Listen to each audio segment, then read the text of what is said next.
Capítulo 1. La primera condición es creer que uno puede enriquecerse. No pasa un día sin que uno oiga repetir a alguien que no hay que soñar sino ser realista, y otras fórmulas del mismo tipo que producen los efectos más deplorables en las mentes desprevenidas. Es por esta razón que el éxito queda limitado a una riqueza un poco reservado. Quizás les asombre los resultados de la breve introspección a la cual le sugerimos entregarse. En cada ser existen regiones de sombras o dudas. No es más fácil tener éxito que fracasar. En la vida hay mucha gente para la cual el fracaso se ha convertido en una especie de hábito. En el caso de un hábito de fracaso se torna catastrófico. Hay que comprender en el fondo no es más difícil tener éxito. No encuentra obstáculos para esto. Para él, el trabajo y el esfuerzo son los mismos. Todos los días en Estados Unidos un promedio de 40 personas se vuelven millonario por primera vez, así es 15.000 personas por año se unen a las filas de los millonarios. En Francia y Canadá el enriquecimiento es ligeramente inferior. Estas cifras llevan a reflexionar si hay 15.000 personas que se vuelven millonadas en un año. Ni solo es posible sino que es más fácil hacerse hoy que en el pasado. Todos los hombres que triunfaron ayer triunfarían hoy, de la misma manera, sino de manera aún más prodigiosas que en el pasado habrían demorado décadas en formarse, hoy se constituyen en apenas unos años. Por ejemplo, que en la firma Apple como productora de famosas computadoras, posee un capital estimado de más de $1.700 millones después de solo 7 años de existencia y que su fundador y presidente, Stephen Paul Jobs, no tiene más de 27 años. ¿Por qué no usted? Antes de los 30 años Jim Paul Getty alcanzó su primer millón a los 23 años y era considerado el actual príncipe de Hollywood, el genial realizador de Tiburón, encuentros cercanos del tercer tipo, y fue millonario a los 35 años. Ray Kroc, el propietario de la cadena McDonald's, después de los 50 años, a los 45 años hubiera abandonado. Si hubiera dejado de soñar y de creer en su buena estrella, no solo jamás habría llegado a ser una persona conocida, sino que jamás se habría hecho rico. La gente se quedaba maravillada de que no hubiera comenzado McDonald's antes de los 52 años y de que alcanzara el éxito de un día para otro. No le dé con acento grave la espalda a su porvenir, los años que ha vivido, las experiencias que ha acumulado. Si algunas han sido fracaso, suma una herencia cuyo valor tal vez usted subestime. Para muchos que sueñan montar un negocio, parece ser un obstáculo mayor, y sin embargo los 10 hombres más ricos del mundo no tenían ni un céntimo en el bolsillo. Jim Paul Getty, que se recibió en Oxford, la prestigiosa universidad inglesa, espectaculares. En realidad, en nuestra sociedad el cambio es tan acelerado que los hombres ricos cuyas vidas hemos estudiado no contaron con el benéficio de un alto nivel de educación. Incluso la mayoría fueron burros en la escuela. El hombre más rico del mundo en una época, Jim Paul Getty, hace una fuerte aclaración a este respecto en su obra Cómo ser un ser ejecutivo de éxito, de la cual le ofrecemos la traducción más fiel posible. No busco de ningún modo decir que nacemos hombres de negocios. En lugar de convertirnos en hombres de negocios, sería la última persona del mundo en proponer una teoría semejante. Su situación no mejorará si usted no hace nada. La mayoría de la gente vive pensando de la manera más o menos mágica, que las cosas se arreglarán, que algún día terminarán los problemas de dinero, tal vez les aumente el sueldo en un 5% o a un 10% si al patrón le va bien. Si se hallan desempleados, esperan vagamente que los vayan a buscar y les ofrezcan empleo o un montón de dinero. No lo olvide, su situación no mejorará por sí solo, por arte de magia. Para mejorar su situación económica, para conseguir un empleo si usted está desempleado, para obtener un aumento de sueldo, para doblar rápidamente sus ingresos o para hacerse millonario, porque no archimillonario, es una condición esencial, desear ardientemente una mejoría. Esto debe convertirse en eso que algunos autores denominan su obsesión magnífica. Muchas personas fracasan en sus tentativas para enriquecerse y sin embargo creen desear una mejoría. El anhelo es débil, cambiante, pasivo. No desemboca en una acción concreta. La magia de creer de Henry Ford. Henry Ford nació en 30 de julio de 1863, en Dearborn, un pequeño pueblo estadounidense de Michigan. Su padre, modesto labrador, no vio la necesidad de hacerlo por seguir sus estudios. Después de que el joven Henry terminó la escuela primaria, su padre juzgó que valía más la pena que se convirtiera en una ayuda útil en la granja en lugar de gastarse los pantalones en un banco de escuela. Fue así como el joven Henry se inició en los duros trabajos manuales que exigían la condición de granjero. El genio de la mecánica se despertaba en el niño, que deslumbraba ya un día y que la máquina reemplazaría en el trabajo manual que encadenaba desde hacía milenios al hombre del animal bajo un yugo común. Mi camino de Damasco. Una locomotora. A los 12 años Henry Ford vivió un acontecimiento que habría de transformar y orientar toda su existencia. Me acuerdo de la locomotora como si la hubiera visto ayer, pues era el primer vehículo de atracción no animal que yo veía. Ese encuentro fortuito, como se habrá comprendido, fue un momento crucial en la vida del muchacho. Ford no era de la clase de hombres que se dejan intimidar por los eventuales obstáculos. Su filosofía era otra, como lo atestigua su magnífica fórmula. Un trabajo que a uno le interesa jamás es duro y yo nunca dudo de su éxito.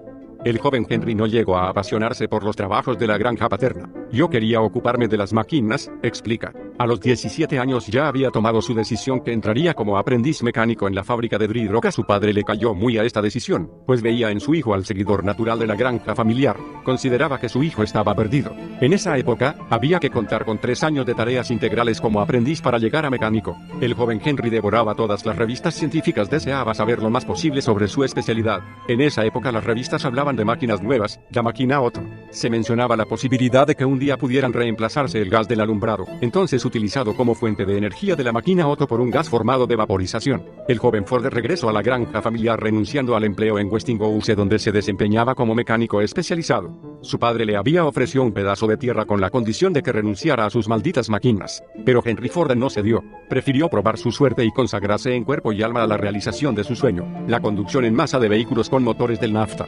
El 15 de agosto de 1899 Henry Ford dejó la Sociedad de Electricidad de Edison sin dinero y abandonado por todos. Se encontraba ahora frente a frente consigo mismo. Henry Ford no tenía por delante una tarea fácil, se proponía de algún modo crear una nueva necesidad. En marzo de 1902 Henry presentó su renuncia y se retiró de la Sociedad de Automóviles de Detroit. Sin embargo, una publicidad que le permitiera conocer sus vehículos al gran público. Ford vio allí un excelente medio de hacer conocer al mundo la potencia de sus máquinas. Capítulo 2. Todos los días, desde todos los puntos de vista, voy de mejor en mejor. Ray Kroc, de quien ya hemos hablado, aprendió en esa época a no dejarse abrumar por los problemas. Me negaba a preocuparme por más de una cosa a la vez, y no me dejaba atormentar en vano por un problema cualquiera fuera de importancia, al punto de no poder dormir. Me presentaba mi cerebro como un pizarrón cubierto de mensajes. Cada vez que un pensamiento empezaba a surgir, el borrador lo hacía desaparecer y así lo eliminaba antes de que tuviera tiempo de formarse. El mayor límite que pueda imponerse un hombre es su límite mental. Esta breve meditación podría muy bien ser, para usted, el punto de partida de una vida totalmente nueva, de una verdadera exposición. Todos los hombres ricos se han visto ricos antes de llegar a serlo. Los 10 hombres se han visto ricos antes de llegar a serlo. Todos estaban convencidos de que un día poseerían una fortuna, y la vida les dio en función de la imagen que ellos tenían de sí mismo y de su fe en el éxito. Ray Kroc, el poeta de Lara y KRS Hamburguesas. Desde siempre, he tenido la convicción de que cada hombre construye su propia felicidad y es responsable de sus propios problemas. Ray Kroc nació en 1902, en Oak Park, en los límites de la ciudad de Chicago. Su padre, Louis, trabajaba como técnico de la Western, comparado con su hermano Bob, 3 años menor, que iba a convertirse más tarde en el presidente de la Sociedad Filantrópica McDonald y doctor en endocrinología. El joven Ray no mostraba una atracción particular por los estudios. Su madre, Rose, daba lecciones de piano a domicilio. Fue así como Raymond aprendió a tocar el piano, lo cual había de resultarle útil más adelante. Muy pronto se desarrolló en el sentido del negocio. Después de trabajar todo el verano vendiendo refrescos en los negocios de su tío, el joven Ray ahorró su sueldo y abrió una tienda de música con 2 amigos. Con una inversión inicial de $100 cada uno, los 3 jóvenes alquilaron un minúsculo local para la venta de músicas locales y armónicas. Al cabo de solo unos meses se vieron obligados a cerrar. Sin embargo, el joven Ray había hecho su experiencia comercial y le había tomado el gusto a la venta. Este fracaso le resultó útil, pues confirmó su vocación naciente. Más o menos en esa misma época, los Estados Unidos entraron en guerra. El joven Kroc, que entonces tenía ya 14 años, decidió dejar la escuela, donde se aburría. Disimulando su edad, se enroló en el ejército y se desempeñó como chofer en la Cruz Roja. Después de su experiencia militar, Ray volvió a Chicago con el objetivo de encontrar trabajo. Consiguió en una compañía para adornar ropa, allí dio sus primeros pasos en la venta. Allí conoció también a Ethel, que unos años después habría de convertirse en su esposa.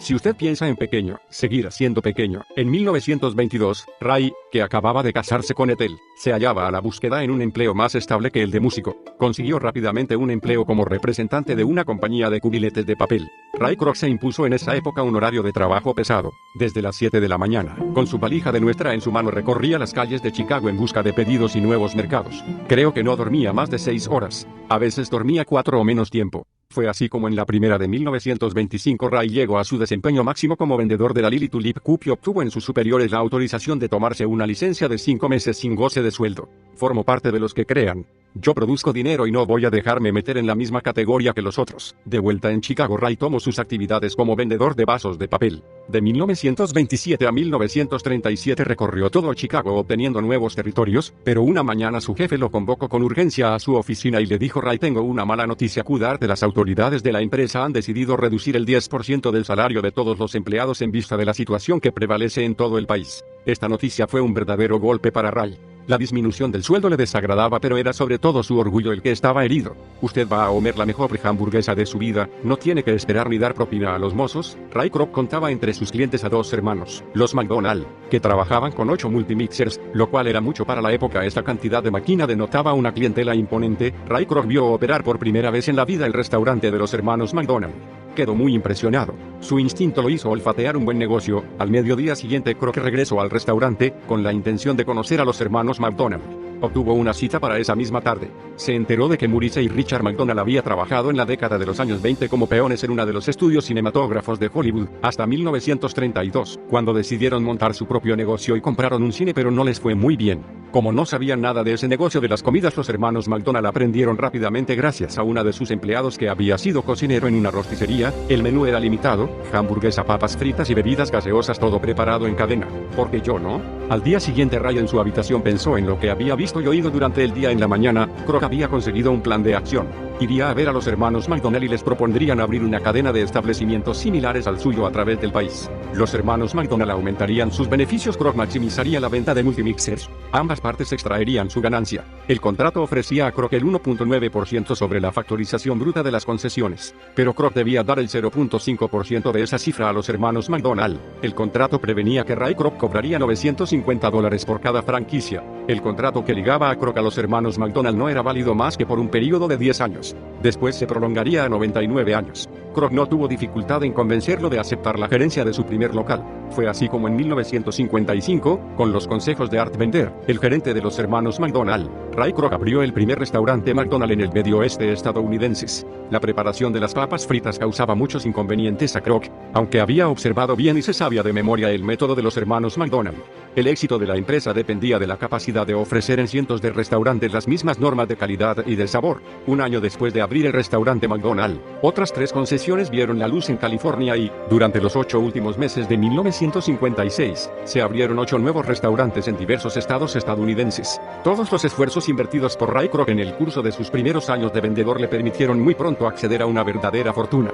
Uno de los primeros objetivos de Ray Kroc en esa época era crear una red de restaurantes famosos por su calidad, su limpieza y su buen servicio. Yo creo en Dios, en la familia y en McDonald, y en la oficina ese orden se invierte. Kroc comprendió la tarea de rodearse de excelentes colaboradores, expertos contables, abogados, consejeros financieros. El éxito de mi empresa debe en gran parte a mi clarividencia en las elecciones de las personas que ocupaban los puestos claves en mi negocio. Tras algunos años Ray Kroc, ante la rápida expansión de la cadena McDonald, intuía cada vez con mayor intensidad que tenía entre manos un negocio soberbio. El único problema era que no lo tenía verdaderamente en sus manos. Había un contrato que lo ligaba a los hermanos McDonald.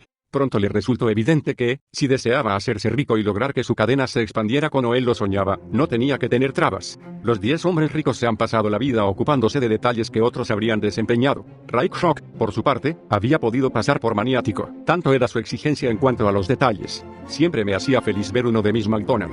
Kroc trabajó hasta el fin de su vida, consagrando siempre su tiempo a procurar personalmente los locales donde abrir nuevos restaurantes. La sociedad McDonald adquirió un avión que utilizaba para estudiar nuevos terrenos, buscando las ubicaciones próximas a escuelas e iglesias. Muchos afirman que el dinero en sí no es bueno ni malo. Nosotros creemos, por el contrario, que así como es el nervio de la guerra de toda civilización, en verdad cada pensamiento que usted tiene en su mente tiende a manifestarse en su vida. Todos sus pensamientos tienden a materializarse en su vida. Es por ese motivo que usted debe fijar con suma intención sus pensamientos. Así, en lo que concierne al dinero, si usted piensa de continuo en inquietudes económicas, sino de repetirse que no llegará a nada, que se arriesga el fracaso. Hay mucha gente que sería que desconsidere el sueño. Hay que mirar la vida de frente y aceptar la propia condición aunque no sea como uno lo desea. Existe una técnica muy simple que utilizan numerosos hombres de negocios, artistas y sabios para poner en funcionamiento el poder del Señor despierto.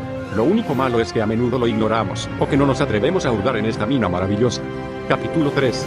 ¿Sabe tomar la decisión correcta? Ford era un hombre de una convicción y una fe inquebrantables. Eso le permitió superar condiciones extremadamente difíciles. La fe en el éxito es uno de los elementos claves de todo éxito. En la condición de los negocios, para llevar a cabo una carrera, poco importa en qué dominio, todo hombre marcha sobre una cuerda floja. Un mal paso no es necesariamente fatal, pero demora, al menos un tiempo. Por lo tanto hay que desarrollar la facultad de tomar lo más a menudo posible la decisión correcta.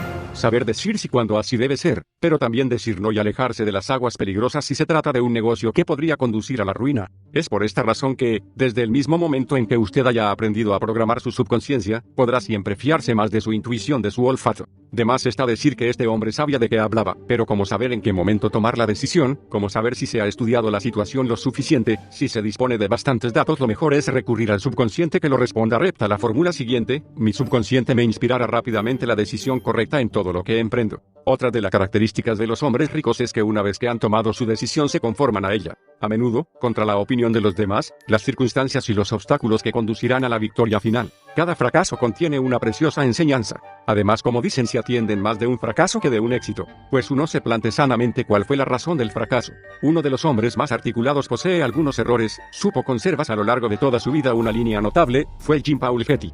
John Paul Getty, el hombre más rico del mundo, nació en 1892, hijo de George Franklin Getty y Sarah Ferguson Reserve. Su padre, hijo de una familia de poco dinero, conoció una infancia miserable y tuvo que emplearse muy joven en la granja de los alrededores para mantener a su madre viuda. A los 12 años un tío adinerado permitió al joven estudiar en Ohio. Unos años más tarde salió de la escuela diplomado en ciencias. Durante un tiempo se dedicó a la enseñanza. Sin embargo, George era ambicioso, rasgo del carácter que su hijo heredó. A los 27 años George realizó un viejo sueño y se recibió de abogado en la Universidad de Michigan. Unos años más tarde llegó a magistrado. En 1903 iba a marcar el inicio para la familia Getty de un giro que le haría una de las familias más ricas de los Estados Unidos.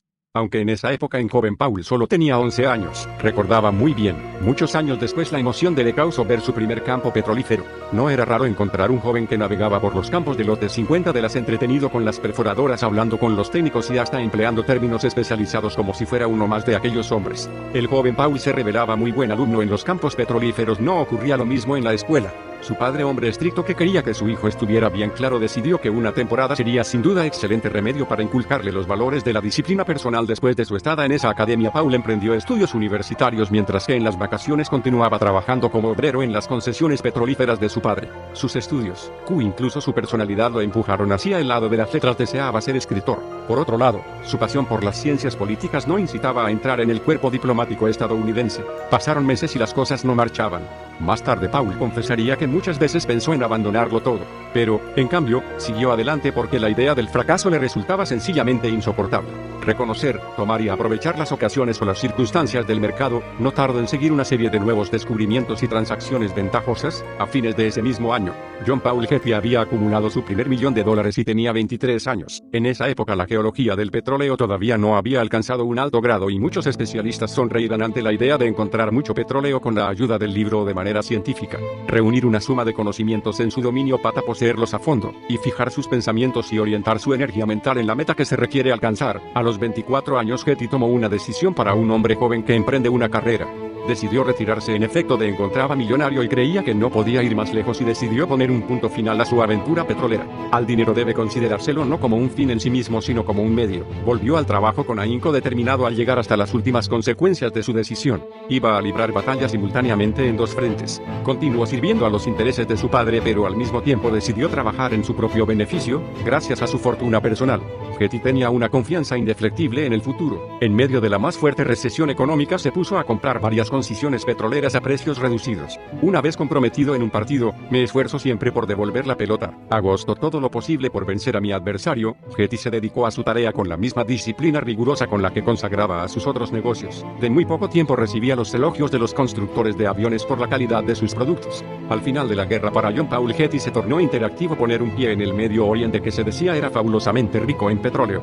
Desde luego habría que ponerle precio. Tenía que pagar 55 centavos por barril, restituir el 25% de los beneficios netos al gobierno y despejar toda clase de cláusulas concerniente a los empleados de origen árabe. Capítulo 4.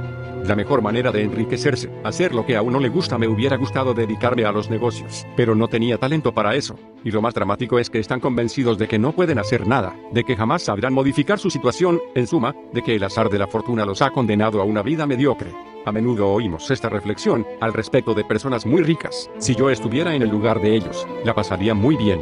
Esas personas no comprenden que, aunque el dinero es un motivo importante para los hombres ricos, lo que los impulsa a actuar es más bien la pasión por lo que hacen y el deseo de emprender constantemente nuevas cosas, aceptar desafíos, correr nuevos riesgos. La mayoría de las personas asisten al trabajo de mala gana los lunes por la mañana y esperan con impaciencia el viernes a la tarde, cuando por fin pueden descansar de la penosa tarea que han debido soportar durante 5 días. Thomas Watson. Jacobson, uno de los padres de la formidable multinacional IBM, repetía de continuo a sus vendedores: jamás conocerán el éxito si no llegan a convencerse de que la venta es lo más interesante que hay en el mundo. Y deben guardar un lugar para el trabajo en mi corazón y poner su corazón en el trabajo. El miedo que se transforma lentamente en maravillamiento, lo ordinario que se transfigura en extraordinario, viaje trastornante de la oscuridad a la luz, camino que nos lleva a revivir nuestras obsesiones y descubrir de nuevo esa felicidad inefable que guardamos preciosamente en el fondo de nuestro corazón. La cámara se movía siempre o el tema se tornaba invisible tras una bruma de la lente fuera de foco. En suma, toda la colección de errores desfiló bajo los ojos horrorizados del cineasta en potencia. Era la puerta abierta a un mundo de fantasía, mundo del que nos iba a hacer una brillante demostración más tarde, la vía real de la evasión, lejos de lo real, de lo cotidiano, de la escuela con los matones que le daban miedo, de los miedos en la oscuridad, y sobre todo, ese árbol maléfico de Poltergeist. Steven lo vio durante años, desde su ventana de niño, y fue motivo de pesadillas que después sus personajes vivirían en la pantalla. En suma, el universo inquietante y a menudo maléfico de sus filmes habitaba ya en él. 2 días después, de traje y corbata, bien peinado, con un portafolio en la mano, pasó delante de la guardia de seguridad y entró en las oficinas de la Universal. Llegó a la audacia de escribir su nombre en el anuario del inmueble, y vagabundeaba por los corredores y pasillos, observando cada una de las 1001 operaciones de la filmación de una película. Fue presentado en la red ABC en la emisión Movie of the Week, el 13 de noviembre de 1971. El tema ahí parecía correr el riesgo de convertirse en un melodrama patético, pero en las manos de Spielberg cambió, y la crítica de cine Pauline Kael, del New York Times, lo describió como uno de los debuts más fantásticos en la historia del cine. La criatura creada por el gran maestro Cario Rambaldi, ese extraterrestre que se ve surgir de la nave madre en el final casi religioso, costó la modesta suma de $3,5 millones. Para Spielberg, el aspecto más importante de la filmación de esa película fue que por primera vez había dado un paso más en la aplicación de la regla de oro de la delegación de poderes. Había empleado a un segundo equipo de filmación, que se ocupaba de las escenas secundarias mientras él se consagraba a las más importantes, con Harrison Ford y las otras estrellas.